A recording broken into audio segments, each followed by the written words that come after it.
The fact that the Arizona audit cost millions of dollars and produced nothing except confirmation that the election results were accurate does not mean that they're not going to do any more of those, that they're too embarrassing, they're a waste of time or anything. They're launching directly into another one.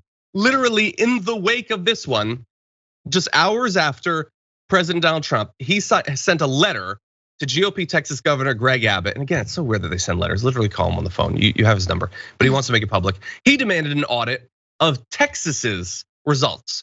Texas, by the way, is a state that he won. But anyway, so that's nonsense. So it's nonsense because he won the state.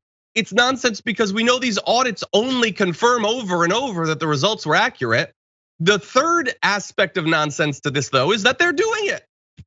Secretary of State appeared to comply. Thursday evening press release from the office stated that the Secretary of State has the authority to conduct a full and comprehensive forensic audit of any election and has already begun the process. Okay, so this is, we did apparently talk about this on Friday. I apologize, I was not on that show. But I do want to tie it to his commentary over the weekend. They're doing this, or supposedly they're doing this because local county officials say that they have no idea that this is going on. And really fast, you might say, well, this makes no sense. Why do it? It can't result in him winning. He already won. But again, none of this conversation at this point is about actually changing the results of elections. It's about setting up a system that can change the results of future elections. So you go into these areas where you have complete control at the state level to say and do whatever you want, and then pretend that they mess something up, Democratic areas inside of Texas, and you use that to make sure that Texas doesn't flip. They're doing it right now with their redistricting map. They're gonna end up getting, despite the cities in Texas being the ones that are growing, these are Democratic areas, they're gonna get at least 2 more seats in the House, and they're going to have 2 more Republican seats, despite the demographic change in Texas. All of this is connected. It's complete nonsense, but it will be used to pass further anti-democratic legislation. Yeah, I mean, that's the whole point. We did talk about it, but what are your thoughts? No, I mean, the fact that it's going forward is new, right? And also the fact that apparently there is no Secretary of State, I believe, right now in Texas, because the former one resigned because they were like, yeah, the vote was okay. Like the 2020 election results were right on. Now there's like an acting Secretary of State, so this is imploding the Republican Party also, and proving that again, we hate. Look, Liz Cheney versus Marjorie Taylor Greene. I know a lot of us are like, well, one paves the way for the other, and that is absolutely 100% right.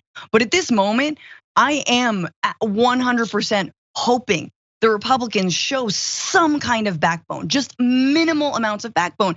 And look, Governor Greg Abbott is someone who's being hounded by, there are people to the right of him, imagining that.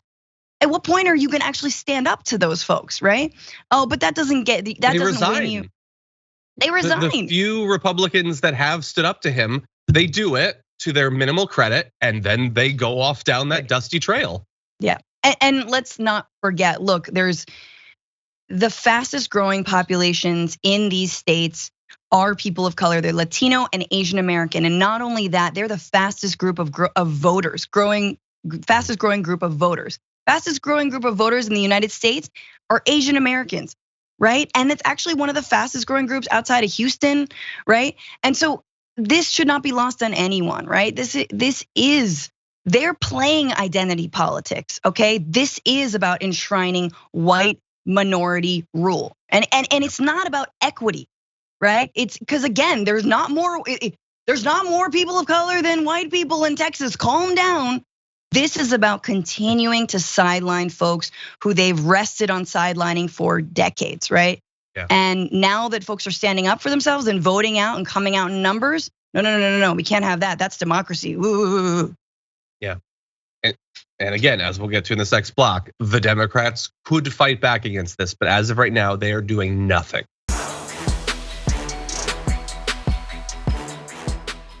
For more political news breakdowns, interviews, stories of activism, and me trying my hardest to care about the occasional big celebrity news story, subscribe to our YouTube channel at youtube.com/thedamagereport. And you can ring the bell wherever it is so you don't miss anything.